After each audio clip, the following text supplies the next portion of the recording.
wabarakatuh. Alhamdulillah, salatu wassalamu ala rasulillah. Asyhadu an la ilaha illallah wahdahu la syarika lah. Wa asyhadu anna Muhammadan abduhu wa rasuluh alladzi la nabiyya ba'dah. Allahumma salli ala sayyidina Muhammad wa ala alihi wa ashabihi ajma'in, amma ba'd.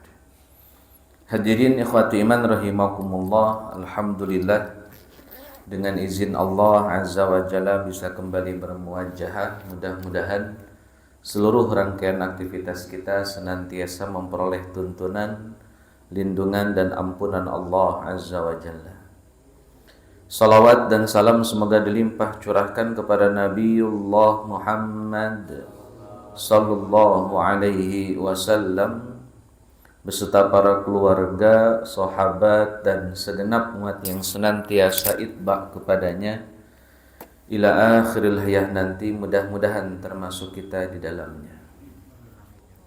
Hadirin ikhwati iman rahimakumullah, Ramadan ini kan tiap tahun dan aktivitasnya ya gitu-gitu aja.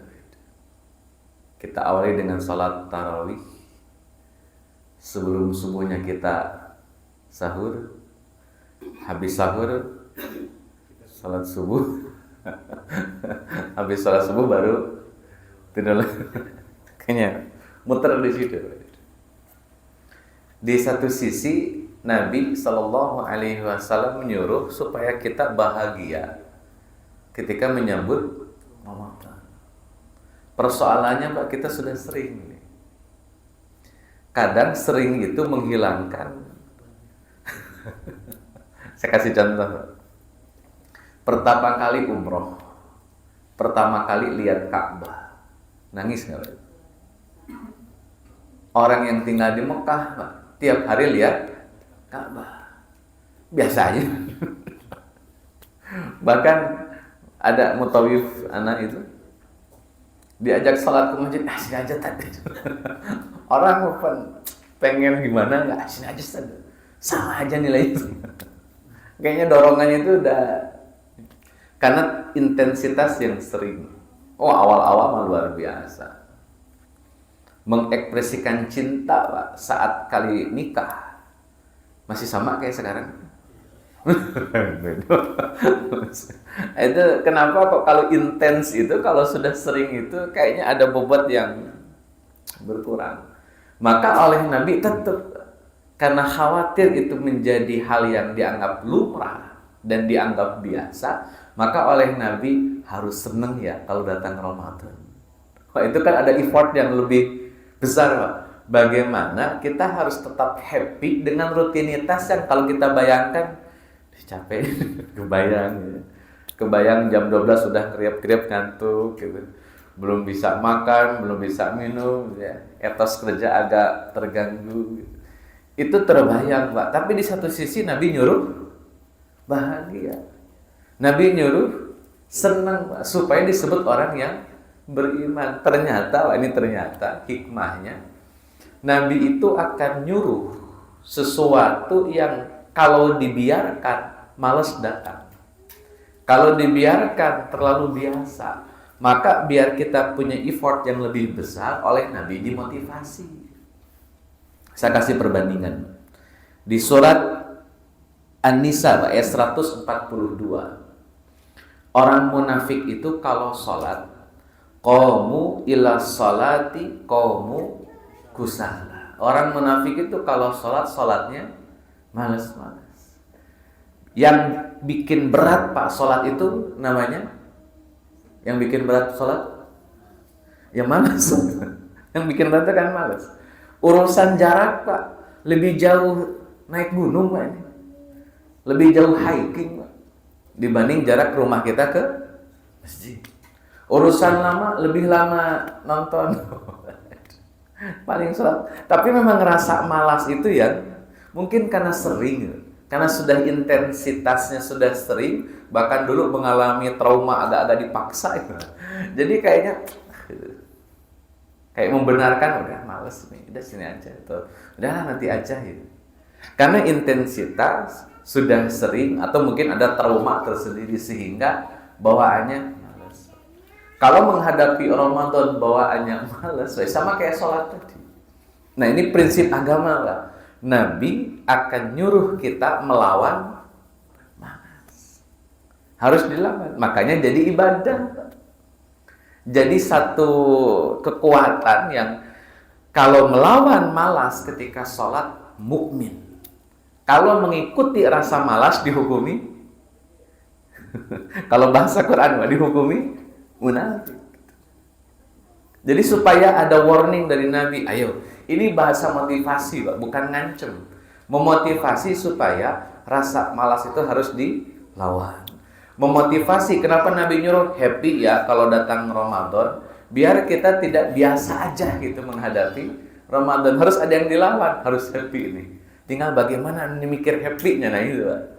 Biasanya kalau orang tidak tahu enaknya, orang nggak mau peduli. Tapi kalau sudah tahu enaknya, wah itu nggak usah disuruh juga, karena sudah merasakan nikmatnya. Maka nanti Pak, PR berikutnya bagi kita yang sudah puluhan tahun beragama Islam, PR berikutnya, sholat udah biasa kan, udah tua nih, puasa udah aman, zakat udah nggak usah disuruh, umroh haji udah lewat lah, udah biasa kita. Maka PR berikutnya adalah nikmat gak ketika melakukan yang tadi disebutkan. Karena dengan rasa nikmat Pak, malas itu hilang. Karena sudah menikmati Ramadan, maka yang tadinya sudah kebayang, biasa aja.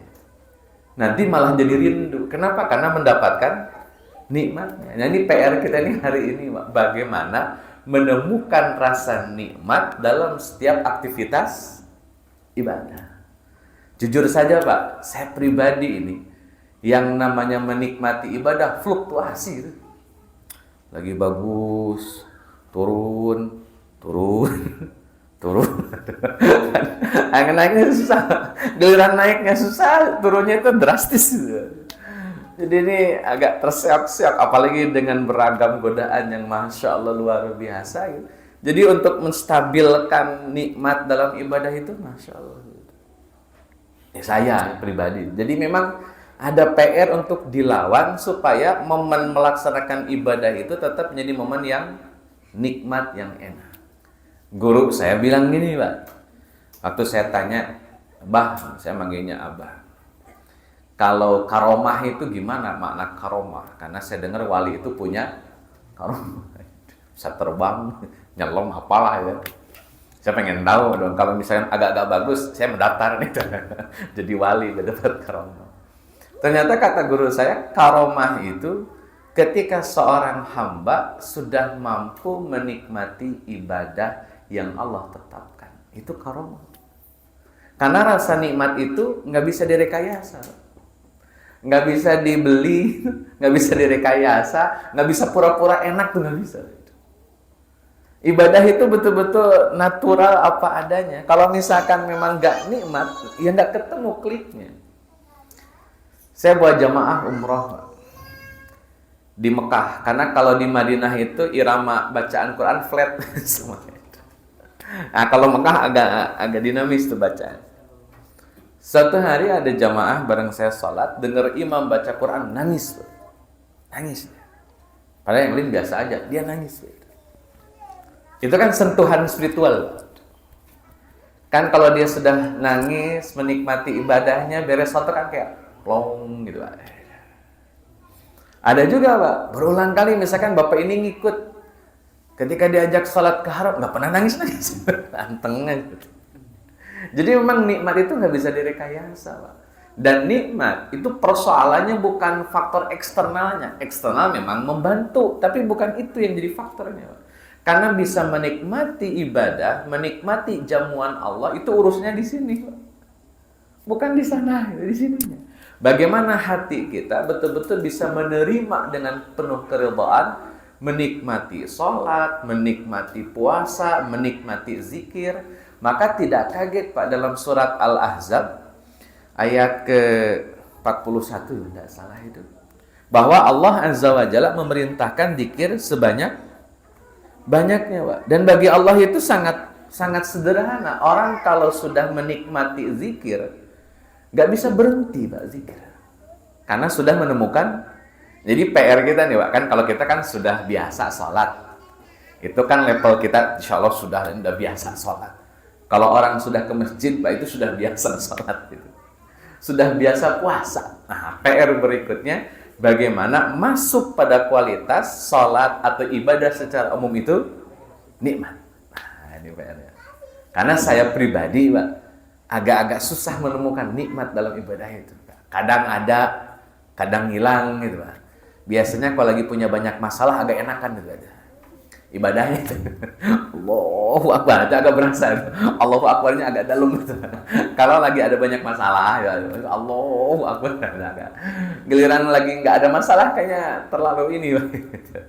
Ini jangan-jangan Pak Allah ngasih musibah itu ya supaya bisa menikmati jangan-jangan ini biar enak terus ibadahnya, dikasih musibah. Nah ternyata bener dikasih musibah, doanya lama, sujudnya lama, zikirnya lama karena mengalami musibah. Giliran nggak kena musibah los.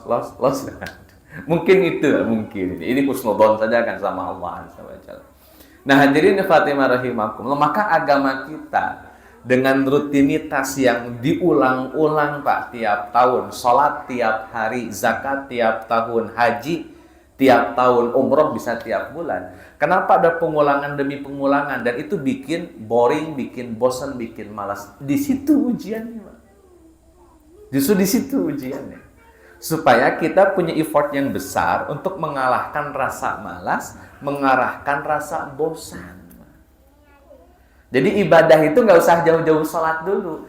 Bisa nggak menghilangkan rasa bosan, rasa jenuh, rasa malas ketika melakukan ibadah segitu dulu kita. Jadi biar kita punya satu pencapaian yang konkret gitu. Ustaz, tapi kan kadang-kadang itu memang ada Pak. Tapi ini menjadi suatu habit yang kita pertahankan supaya nikmat itu selalu hadir. Kadang hilang nikmatnya, hadirkan kembali. Hilang lagi, hadirkan lagi. Itu prinsipnya. Maka Nabi Shallallahu Alaihi Wasallam Pak memberikan satu isyarat yang sangat lengkap berkaitan dengan pentingnya kita meningkatkan level kita dalam melakukan ibadah. Jadi level kita tidak sekedar melaksanakan sholat, tidak sekedar melaksanakan puasa, ada level yang lain yang harus kita kejar. Itu semuanya diisyaratkan oleh Nabi. Artinya Nabi mendukung itu gitu saya. Nabi itu nggak dukung jadi biasa aja. Kalau bisa lebih tinggi, tinggi dah gitu. Kalau bisa puncak, puncak lah gitu. Kalau bisa sampai pada titik mentok, sampailah di situ. Ini ilustrasi saja, Pak. Nabi itu pencapaian dia sebagai seorang hamba itu bisa masuk tempat yang dikenal dengan Sidratil Muntaha. Kan itu pencapaian Nabi Pak secara makom. Sidrah itu pohon, Muntaha itu ujung. Jadi mentok Pak sudah. Jadi nggak ada yang bisa melebihi Nabi itu, mentok sudah. Nggak ada lagi pencapaian hamba yang bisa melewati Sidratil. Bahkan Jibril saja dalam satu riwayat nggak bisa masuk ke Sidratil Muntaha. Hanya Nabi.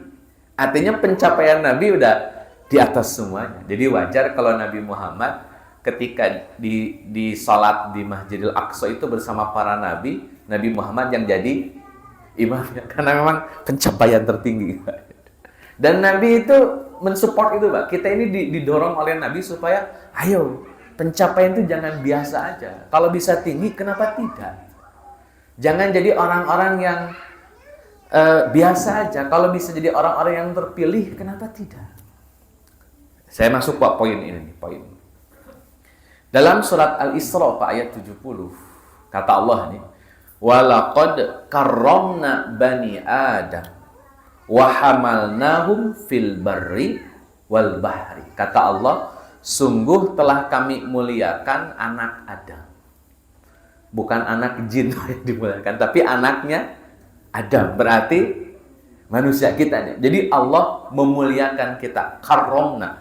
Allah memuliakan Daniel, memuliakan kita. Itu Allah muliakan. Kenapa? Anaknya Adam. Wahamalnahum, kemudian manusia itu oleh Allah diberikan kekuasaan fil barri, di daratan, wal bahri di lautan. Di laut pada ikan paus patuh sama manusia. Kalau memang ditangkap, tangkap aja. Maksudnya manusia itu sudah sangat mulia. Jadi manusia saja Allah ciptakan kita itu sudah mendapatkan tapi itu biasa. Karena Bani Adam itu ya biasa. Dari ujung ke ujung Bani Adam mulia ya biasa. Allah berikan satu pencapaian berikutnya, Pak. Ini agak susah memang. Tapi itu pencapaian yang harus dikejar. Dalam surat Al-Hujurat ayat 13 kata Allah, "Inna akramakum indallahi atqakum." Jadi mulia sudah, karena sudah jadi orang. Tapi kalau biasa saja biasa. Bapak kalau jadi karyawan, pengen karyawan biasa, pengen jadi manajer, kira-kira. Ya kalau bisa sih jadi komisaris ya. Komisaris, amin. Kayaknya banyak komisaris nanti. Nah, jadi khatimah rahimakumullah, kalau bisa lebih tinggi kenapa tidak? Karena itu fitrah, Pak. Manusia selalu ingin dalam posisi yang puncak itu fitrah.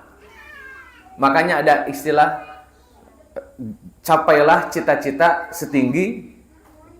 Nggak ada kan, ya cita-cita mah gak usah tinggi-tinggi. Pasti diksinya tuh, ayo gantunglah cita-cita setinggi langit. Karena memang fitrah manusia, Pak. Pengen punya pencapaian lebih itu fitrah. Maka biarkan itu menggebu-gebu dalam hati bahwa kita pengen punya pencapaian. Cuman agak geser saja, tidak hanya dalam konteks duniawi, tapi juga konteksnya ukhrawi. Maka saat kita jadi manusia mulia, sudah mulia dengan jadi manusia. Kita tidak sehina kambing, tidak sehina onta, tidak sehina sapi. Kita manusia yang punya akal. Allah muliakan kita. Tapi tidak hanya sekedar itu. Allah memberikan motivasi. Coba dong jadi inna akramakum indallahi. Jadi orang yang paling mulia. Yani dengan cara menjadi orang bertakwa. Berhenti Pak pencapaiannya? Belum Pak. Belum berhenti nih Pak. Padahal kalau takwa itu kan ini sudah limit itu. Padahal belum. Kan jadi orang bertakwa bagus nih Pak. Atau ada yang bilang nggak bagus? Jadi orang bertakwa sudah bagus Pak. Tapi itu pencapaian tertinggi? Bukan. Pencapaian ada yang lebih tinggi daripada takwa. Kira-kira apa Pak? Hadiahnya umroh Pak. Ditunggunya di Mekah tapi nggak barengan itu. Apa pencapaian selain takwa yang lebih tinggi dari takwa? Ayo Pak. Hah? Itu predikat ini predikat.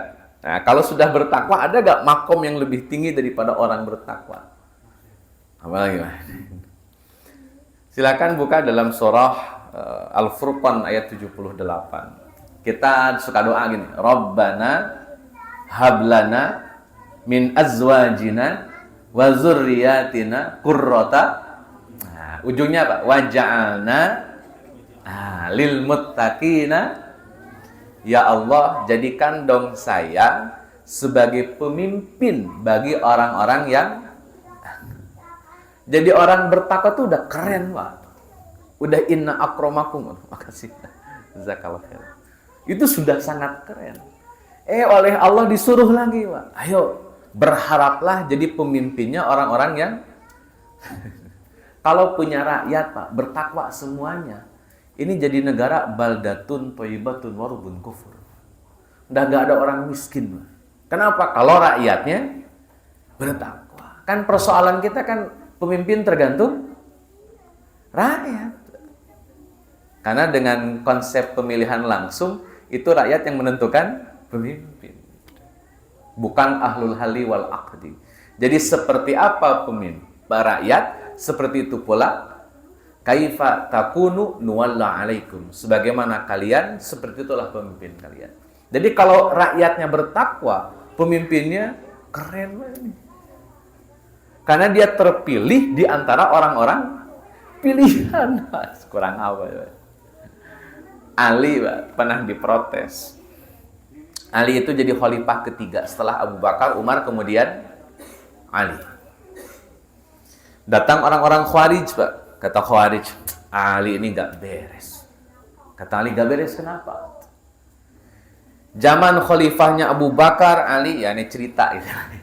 Zaman khalifahnya Abu Bakar, Umar, baik-baik aja nih negara, nggak ada masalah. Giliran ente yang jadi pemimpin, kacau nih urusan.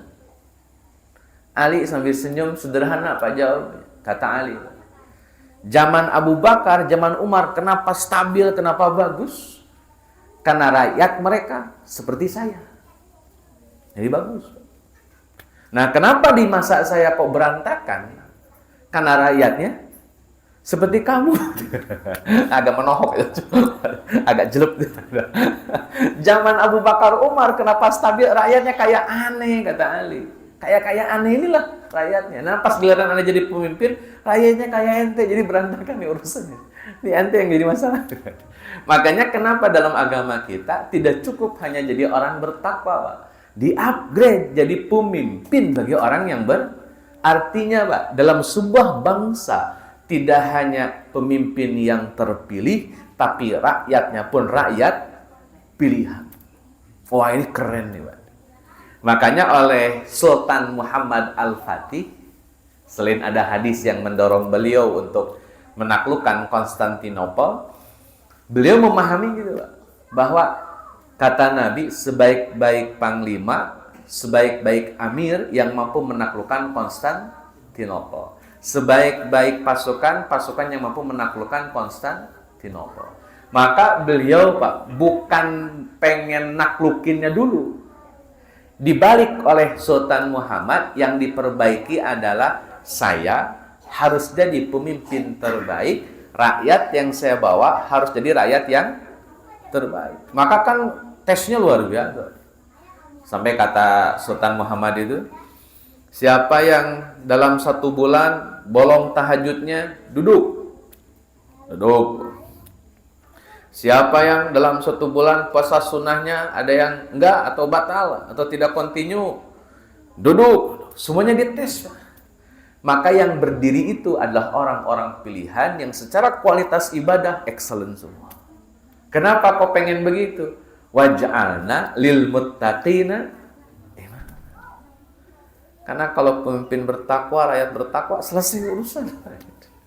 Kan Allah nurunin keberkahan, Pak. Berkah itu kan bagi orang yang beriman dan bertakwa. Walau anna ahlal qura amanu wattaqau lafatahna alaihim barakatim, dan seterusnya. Jadi itu kaidahnya sudah clear, Pak. Nah, ini cara Allah, ayo dong upgrade. Contoh lain, Pak. Ini Quran pakai hadis, tadi kan Quran semua. Kita ini, Pak, diciptakan oleh Allah Azza wa Jalla. Dalam surat At-Tin gitulah. Laqad khalaqnal insana fi ahsani taqwim.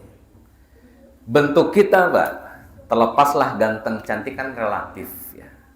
Kalau Bapak ngaca itu ganteng cantik relatif. Tapi bentuk ini udah bentuk yang paling sempurna. Sempurna. Kemudian di-upgrade oleh Nabi. Karena Nabi nggak pengen biasa aja gitu. Nabi nggak pengen wajar aja, pengen harus yang lebih dong. Saya aja pakai sampai puncak Sidratul Muntaha gitu. Nabi akhirnya mengajarkan doa bercermin, Pak. Ngaca. Allahumma kama hasanta khalqi fahassin khuluqi. Kalau cuman ganteng doang, biasa. Kalau cuman cantik doang, modal skincare, biasa. Umur 50 juga berubah.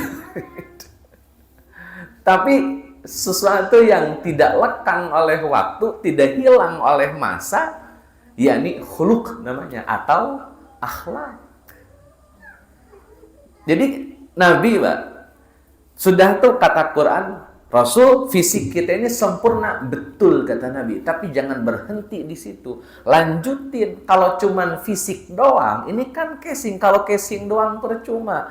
Tambahin. Makanya didorong pakai doa. Allahumma kama hasanta khalqi fahasin khuluqi. Maka Nabi ingin gantengnya dapat, berakhlaknya pun dapat. Udah ganteng, berakhlak mulia, selesai. Itu nyari isi paling gampang. Atau sebaliknya, wanita solehah, wanita muslimah, kemudian berakhlak, ya sudah Pak, itu insyaallah lah itu. Ukhti ya, jupis ya, itu jomblo fisabilillah itu. Ya kurang lebih begitu lah. Jomblo fisabilillah. Itu kan masya Allah itu ya, mereka yang semangat ibadah, semangat punya akhlak, sopan, santun, tuh masya Allah. Nah hadirin khawatimah rahimakallah, poinnya adalah ayo naikin levelnya. Karena gini Pak, saya tegaskan kembali, Ramadan sudah sering kita jalanin. Maka PR-nya adalah, kalau tadi saya ngasih spill aja Pak, kalau mau di-upgrade itu bagaimana cara kita menikmati ibadah. Maka tidak sekedar Ramadan, tidak sekedar puasa, bisa nggak sampai pada kualitas kita menikmati puasa, menikmati taraweh, menikmati sahur, menikmati buka, menikmati bayar zakat, semuanya kita nikmatin. Itu yang jadi targetnya. Supaya apa? Ada upgrading dari yang sebelumnya biasa saja, sekarang agak bernilai lah. Agak bernilai. Hadirin khawatimah rahimakumullah, maka setiap ibadah Pak, pasti dimensinya dua. Satu vertikal, yang satu lagi horizontal. Maka yang di-upgrade itu dua-duanya. Ke atas di-upgrade, ke samping juga di-upgrade. Ini mau nggak mau, Pak. Kalau memang pengen yang sesuatu yang luar biasa. Ya kalau mau yang biasa saja ya tetap biasa saja. Nah itulah yang melatar belakangi kenapa Imam Ghazali membagi puasa jadi 3. Yang pertama kata Imam Ghazali, puasanya orang awam. Ya orang awam di situ Pak, mentok memang, nggak punya pemikiran untuk upgrade, tidak punya pemikiran untuk menikmati. Kenapa? Awam. Karena ketidaktahuan, nggak tahu nikmatnya apa, syukur udah puasa juga. Naik level Pak, khusus. Puasa orang yang khusus adalah panca inderanya ikutan puasa, mata puasa, mulut puasa. Kan kadang-kadang puasa si puasa, gibahnya juga jalan Pak, itu aktif. Forumnya itu bisa banyak gitu, mau di grup WA, grup di tempat lain. Sini mah insya Allah ibu-ibunya kan solehah. Bapak-bapak. Itu. Jadi panca indera pun ikutan puasa. Dan yang ketiga, khawasul khawas kata Imam Ghazali, tidak hanya panca indera tapi kolbunnya juga puasa. Sampai puasain kolbu Pak, itu gimana? Puasa kolbu itu merawat hati supaya kontinu di dalam kebaikan, tidak sedikit pun punya suudzon sama Allah, betul-betul ridho dengan aturan. Wah itu luar biasa, itu kelasnya kelas. Tapi poin ini kan ada upgrading Pak, di dalam setiap pelaksanaan ibadah. Maka Imam Ghazali bagi puasa jadi 3. Itu kan kronologis dari situ Pak. Ayo upgrade, ayo upgrade. Hadirin khawatimah rahimakumullah, maka dua sisi tadi, satu vertikal, dua horizontal, menjadi sebuah keniscayaan. Saya Pak, ada beberapa kali lah saya bimbing jamaah, rata-rata mereka pengen cium hajar aswad. Aturan dulu Pak, kan orang yang nggak pakai baju ihram boleh masuk dulu. Ya semenjak COVID inilah ada aturan baru di mana yang masuk area tawaf harus pakai baju ihram. Muncullah pertanyaan, Ustadz saya pengen cium hajar aswad, tapi tidak umroh kan? Umrohnya sudah dikerjakan. Boleh nggak saya pakai baju ihram? Nipu askar. Kan gitu Pak, kan nipu askar. Karena kalau askar tahu kita pakai kaos oblong, suruh balik. Tapi kita ya ngibulin. Yang akhwat sih lebih enak Pak, kalau perempuan kan tidak ada pakaian khusus. Kalau bapak kan ketahuan. Artinya harus bohong. Satu. Yang kedua, setelah masuk di area tawaf, hajar aswad itu kan Bapak bayangin 100 orang atau ya berapa ratus orang lah di area tawaf, semuanya pengen cium. Kita nggak pernah kepikir Pak, gimana caranya hajar aswad ini nggak harus rebutan, diatur gitu pakai kupon, pakai kupon, pakai kartu gitu, pakai apalah, kan sekarang teknologi udah sangat canggih pakai tapping.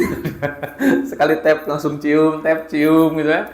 Ini kan semuanya rebutan, Pak. Dan itu nggak ada, maksud saya gini, masa akal manusia sederhana itu kok untuk ngatur cium hajar aswad harus sikut sini, injek sana, ada ibu kelindes sama bapak-bapak. Sebenarnya kok gini ya? Karena mencium hajar aswad itu bukan rukun. Orang umroh tidak cium hajar aswad, umrohnya sah. Justru yang tidak sah kalau dia cium hajar aswad tapi tidak umroh. Cium aja, umroh kagak, ini masalah. Dia nggak disebut bapak umroh. Karena dia cuma nyium hajar aswad tapi tidak umroh gitu. Itu kan sampai rebutan, sikut-sikutan. Ini kenapa? Akhirnya sampai sekarang, Mbak, saya kalau diajak ngobrol sama jamaah, saya tidak sarankan Bapak cium hajar aswad. Tapi kalau Bapak memang tetap mau, monggo. Saya tidak larang. Karena saya bukan tukang larang orang. Tapi kalau Bapak mau, silakan. Cuman saran saya, cium hajar aswad itu jangan sampai melukai saudara kita sesama muslim, Mbak. Bagaimanapun juga, mereka juga kalau ketonjok ya sakit juga. Kesikut sakit juga. Mungkin nggak kerasa atau nggak dirasa karena dia juga punya hajat untuk nyium hajar aswad. Ya walaupun setelah itu rasa sakitnya hilang, Mbak. Di Mekah, pulang ke Indonesia baru berasa pegal-pegal gitu. Kalau di sana sih nggak berasa, masih semangat, pulang-pulang baru berasa. Jadi saya pikir ada yang lost kalau orang terlalu fokus kemudian mencari sesuatu yang sunnah sampai dia melanggar sesuatu yang haram. Menyakiti sesama muslim tetap hukumnya haram, Pak. Mau di mana aja.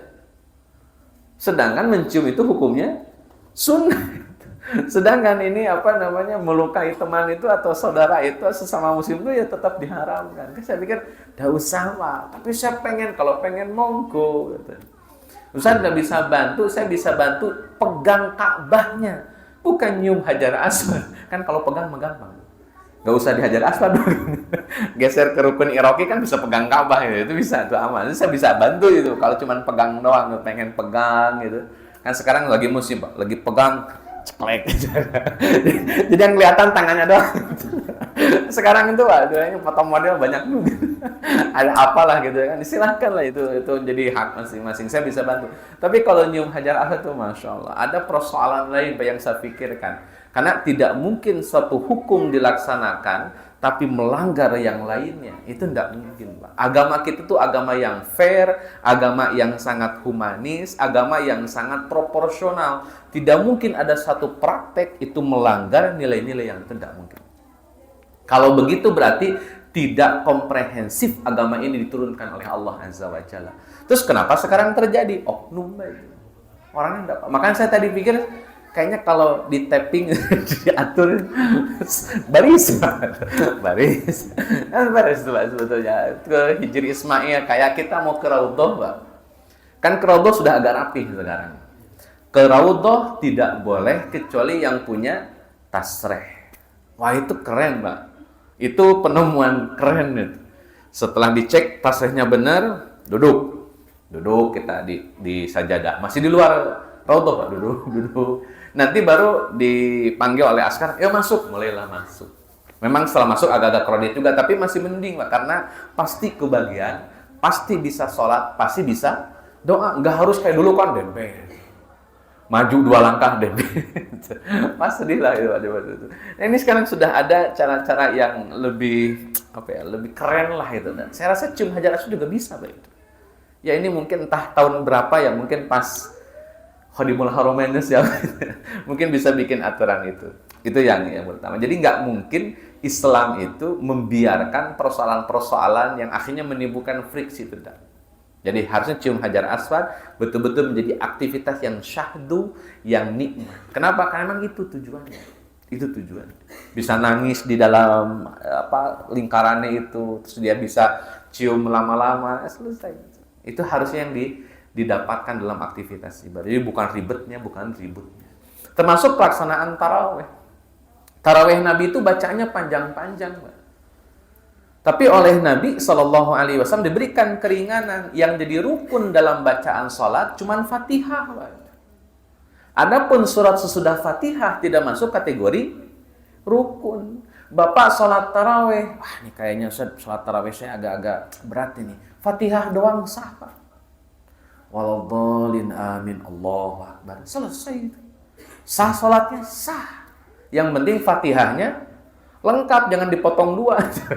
Ya karena bodoh ya karena Allahu akbar nggak bisa. Ini batal ini. Jadi kalau Fatihahnya lengkap selesai, Pak. Jadi kemudahan-kemudahan ini kan sengaja kemudian Nabi SAW sampaikan agar hubungan vertikal ini, Pak, tetap dalam kerangka tidak menyulitkan gitu loh.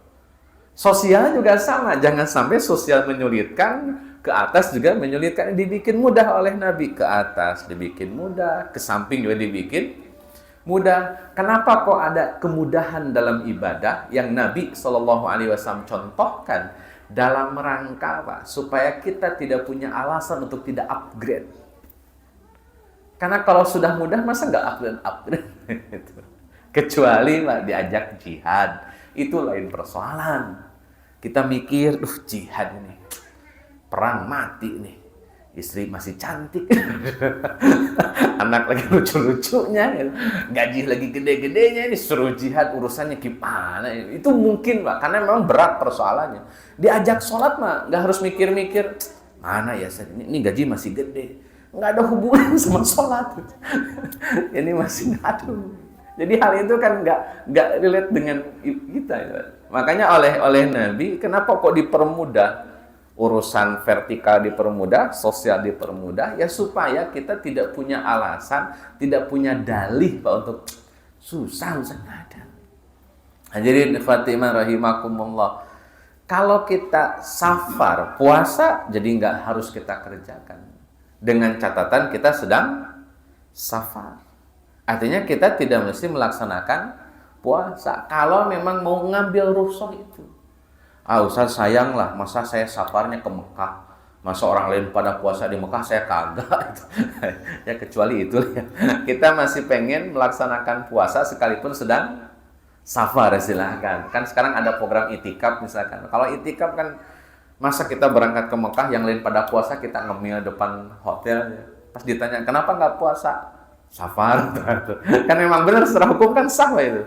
Cuman ya masalah gitu. Atau sholat di jamaah terus ya itu pun sah-sah saja, tetapi dalam konteks lagi ke haram mungkin agak berbedanya. Cuman kembali bahwa Nabi ingin mengajarkan kepada kita bahwa ada banyak perangkat ibadah baik yang mahdhoh yang ke atas vertikal atau yang ghair mahdhoh, dan itu dibikin sesederhana semudah mungkin supaya apa? Tidak punya alasan untuk meningkatkan. Nggak ada alasan. Alasannya apa? Sholat itu yang paling gampang kalau ibadah itu. Cuman tadi rasa malas lah yang kemudian membuat sholat itu terasa berat. Maka dilawan malasnya, ditingkatkan kualitasnya. Hadirin ikhwati rahimakumullah. Maka setiap ibadah akhirnya Pak memiliki satu pencapaian yang harus kita pahami. Saya breakdown sederhana saja Pak sekilas. Pertama, syahadat itu membentuk komitmen kita kepada Allah Azza wa Jalla. Itu kayak teken kontrak gitu. Kalau Bapak sudah mengucapkan syahadat, berarti sudah terikat kontrak. Boleh dibatalkan nggak kontraknya? Bisa dibatalkan? Kalau pertanyaannya bisa dibatalkan nggak? Bapak sudah syahadat, berarti sudah tekan kontrak. Bisa dibatalkan nggak? Bisa. Makanya disebut murtad. Itu pembatalan kontrak Pak, sepihak gitu. One prestasi. Nanti kena pasal Pak itu karena ada sanksi kalau one prestasi. Jadi itu bisa saja dibatalkan. Maka syahadat mengajarkan komitmen. Satu. Yang kedua, Allah nyuruh kita sholat Pak. Kata Allah Azza wa Jalla, aqimis sholata li dzikri. Sholatlah kamu supaya kamu ingat aku. Jadi tujuan sholat eling Pak. Tujuan sholat itu ingat, tujuan sholat itu sadar.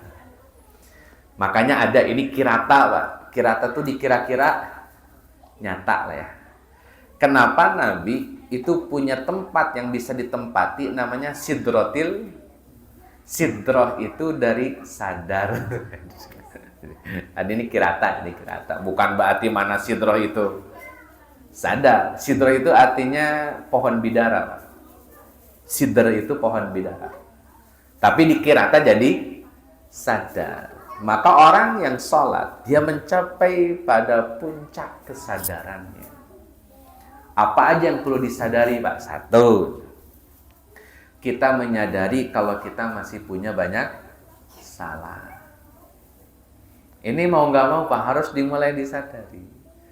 Sebaik-baik orang adalah orang yang sadar kalau dia punya dosa. Kenapa? Karena kalau dia sadar punya dosa, dia mudah untuk taubat.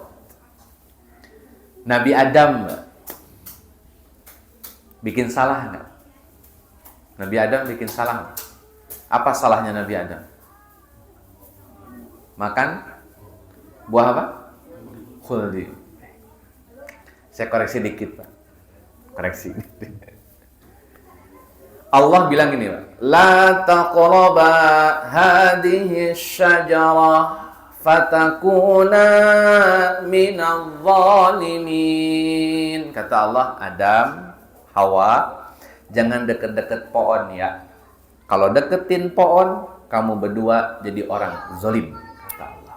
Karena melanggar larangan Allah. Zalim nanti. Adam ingat, Adam sadar awalnya. Tapi ada yang bikin Adam lupa. Maka nanti dalam ayat yang lain, fanasia, Adam itu lupa bahwa beliau itu punya kontrak dengan Allah, jangan deketin pohon. Itu lupa, dilupakan. Nah, kenapa lupa? Nanti Bapak bisa buka dalam surat Toha ayat 120. Kata iblis gini, ya Adam, Adam, hal adulluka, mau nggak saya tunjukkan ila syajaratil khuldi, kepada pohon khuldi. Nah, sekarang saya tanya, Pak, yang bilang pohon khuldi Allah, setan? Iblis, Pak, yang bilang. Jadi nama pohonnya pohon apa? Allah. Terus kenapa oleh iblis dibilang pohon khuldi? Karena artinya gini, Pak, Adam itu sedang digoda. Kata iblis, Adam, mau nggak saya tunjukin pohon? Kalau ente makan buahnya, ente hidup abadi. Kenikmatan ini semuanya abadi buat ente. Mau nggak? Adam mikir, Pak, wah, kenikmatan surga sindah ini, saya selamanya di sini, wah keren. Dilanjutin, Pak, ayatnya, wa mulkin la yabla, dan kekuasaan yang tidak pernah berakhir. Adam jadi penguasa, dikagumi, dihormati, dan itu semua tidak akan berakhir. Kepincut. Godaan pertama bagi Adam adalah hidup abadi dan kekuasaan. Dua godaan ini, Pak, sampai hari ini berat. Berat. Kalau Bapak ditanya pengen sehat terus atau sesekali pengen sakit, Pak, jawabannya itu sama dengan pengen abadi. Abadi itu kan pengen sesuatu itu tidak mudah berakhir. Sama, betul. Jadi kalau ada godaan kehidupan abadi sama kekuasaan, kayaknya lewat-lewat nih teman-teman. Adam terperdaya, Pak, dengan godaan iblis. Sampai akhirnya Adam sadar kalau dia sudah bikin salah, Pak. Dari mana tahu bahwa Nabi Adam sadar? Al-A'raf ayat 23. Kata Nabi Adam, Pak, Rabbana zalamna anfusana. Ya Allah, saya sudah mendolimi diri saya. Itu kesadaran, Pak. Nggak pakai diingetin, Pak, sadar, oh ya, saya salah. Nah itu yang ingin dibangun, Pak, dari konsep kesadaran atau eling pasca sholat itu. Kalau orang beres sholat, satu hal yang harus dia dapatkan, sadar.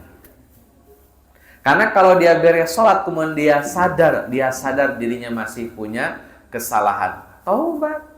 Karena hanya orang yang sadar dia bisa taubat. Coba Bapak ketemu orang yang salah tapi nggak sadar-sadar, Pak. Bapak ingetin, taubat, marah. Allah lu. Pakai Allah lu. Karena tidak sadar, Pak. Maka perlu dibangun kesadarannya. Hadirin khatiman rahimah. Contoh lain, Pak. Nabi Yunus. Ini Nabi. Maksudnya saya ingin, kenapa contohnya Nabi gitu. Maksudnya gini, Pak. Nabi saja salah. Tapi mereka Sadar gitu loh Pak. Nabi Yunus Pak punya kaum ditinggalin Pak. Kata Nabi Yunus, males ngurusin umat, ada yang nurut, tinggal. Ini ulama ini nggak mau ngurusin umat, Nabi Yunus malah milih yang lain gitu misalkan. Ya milih hidup dia, kenyamanan dia, nggak mau mikirin bahaya itu. Ketika Nabi Yunus pergi meninggalkan umatnya, perahunya goyang, Pak. Kelebihan beban. Wah, ini ada yang dibuang nih. Nabi Yunus kena buang. Dibuanglah Nabi Yunus. Nyemplung ke laut, ditelan ikan. Nah, mungkin kayak pernah Pak lihat paus yang naik ke atas tuh nyari ikan, ikan kecil. Kan ikan kecil ngumpul tuh, terus ada paus gitu. Mungkin seperti itu, Pak. Walaupun gedenya mungkin gak segede itu, wallahu alam lah. Pokoknya ditelan ikan saja. Nanti ikannya segede apa? Bapak bisa tanya Nabi Yunus lah kalau di surga. Segede apa Nabi? Mau lihat. Mungkin ada ya itu. Nah hadirin Fatimah rahimakumullah, setelah di dalam perut ikan Pak Nabi Yunus sadar. Muncullah redaksi Pak. La ilaha illa anta subhanaka inni kuntu. Ngaku zalim Pak. Level Nabi loh Pak. Kalau kita kan mungkin mengaku zalim agak mikir-mikir. Ini Nabi ngaku zalim, Pak. Maksud saya gini, Pak. Level Nabi kan di sini, Pak. Ngaku zalim kan turunnya jelik. Kalau kita kan di sini. Ngaku zalim yang ngejengnya dikit-dikit aja. Kita masih ada kalimat wajar lah. Nabi bukan kiai, bukan itu. Kalau Nabi kan dari sini nih, Pak. Ngejelik banget tuh, Pak. Jauh banget itu. Ngaku zalim itu luar biasa. Kita ini kan Nabi bukan, kiai bukan, susah betul kan ngaku punya dosa. Ya nggak harus sama orang, sama Allah maksudnya. Kalau sama orang mah nggak perlu, sama Allah. Nah hadirin Fatimah rahimah itu satu. Yang kedua, kesadaran yang harus kita lahirkan adalah sadar kalau bekal kita masih dikit, Pak. Atau ada yang sudah merasa banyak? Boleh ikutan? Saya ikutan itu. Kalau udah bekalnya banyak, saya numpang nih, Pak. Kita harus sadar kalau bekal kita masih dikit. Karena kalau sudah banyak bekal kita, tinggal duduk manis kipas-kipas itu. Kenapa Bang kagak sholat? Kemarin di Haram muda sholat. Dihitung 100.000.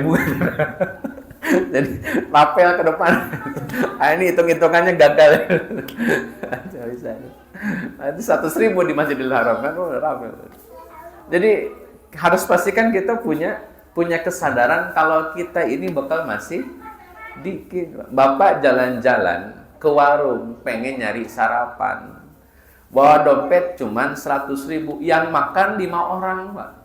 Itu kan agak ketar-ketir. Makannya ya, ini aja nih makan, yang ini aja. Duitnya cuman cepet nih, biar cukup Pak. Agak khawatir. Beda kalau Bapak ke restoran bawa orang 5, tapi di dompet ada 1 juta, 2 juta, 3 juta, atau bisa pakai QRIS. Sekarang kita tenang aja, makan tenang, pesen apa tenang. Kenapa? Ada bekal. Sekalinya ke restoran Pak, bawa duit 100.000, yang makan 5 orang. Ketar-ketir, anak lihat yang ini. jangan. Yang semuanya disuruh jangan. Kenapa? Bekalnya ada ala kadarnya. Nah hadirin Fatimah rahimakumullah, itu salat melahirkan kalimat sadar. Sadar kalau kita bekal masih kurang, sadar kalau kita masih punya banyak. Nah kalau sudah sadar Pak, salah masih punya, dosa masih punya, bekal masih dikit, kira-kira harus gimana? Nah gitulah. Kalau sudah sadar. Terakhir Pak, puasa supaya nyambung. Puasa itu momen mendongkrak kesadaran. Itu kayak apa ya? Alat dorong gitu. Supaya nge-push. Sholat sudah melahirkan kesadaran. Didorong lagi oleh puasa. Kenapa Pak? Harus puasa yang jadi pendorongnya. Karena puasa orientasinya pasti karena Allah. Pasti. Orang puasa itu sedang belajar ikhlas. Orang puasa sedang belajar mengosongkan indikasi orientasi selain Allah. Itu puasa. Bapak tinggal sendirian di rumah. Ada makanan di kulkas, ada minuman di kulkas, siang-siang lagi panas-panas, lihat TV, ada vlog kuliner. Kan bisa saja Bapak ambil makanan tanpa harus ketahuan sama orang, toh tinggal sendiri. Tapi ketika kita memilih tetap puasa, itu iman bayang ngomong. Ada itu iman. Nah hadirin khatimah rahimakumullah, kesadaran didorong oleh puasa Pak, maka endingnya, efeknya tanha anil fahsya. Karena kalau orang sadar bekalnya masih dikit, dosa masih banyak, dia nggak akan melakukan maksiat. Maka tanha anil fahsya iwal munkar itu bukan hasil, itu efek yang tidak perlu kemudian kita harapkan pun itu akan muncul. Jadi bukan goal yang pokoknya harus tanha. Makanya banyak orang sholat, tapi bukan banyak, ada orang sholat tetapi belum tanha anil fahsya iwal, berarti belum sampai pada puncak kesadaran. Maka kita latih sadar hidup kita ini masih punya banyak kekurangan. Ayo tingkatkan sebagaimana tadi dicontohkan. Jadi manusia sudah bagus, tingkatkan jadi orang bertakwa, tingkatkan lagi jadi pemimpin orang yang bertakwa. Fisik ini sudah bagus, ganteng, cantik, tingkatkan akhlak yang baik. Karena itu target kita saat kita menjalani ibadah. Wallahu a'lam. Sudah. Salah satu yang bisa disampaikan. Mohon maaf segala kekurangan. Assalamualaikum warahmatullahi wabarakatuh.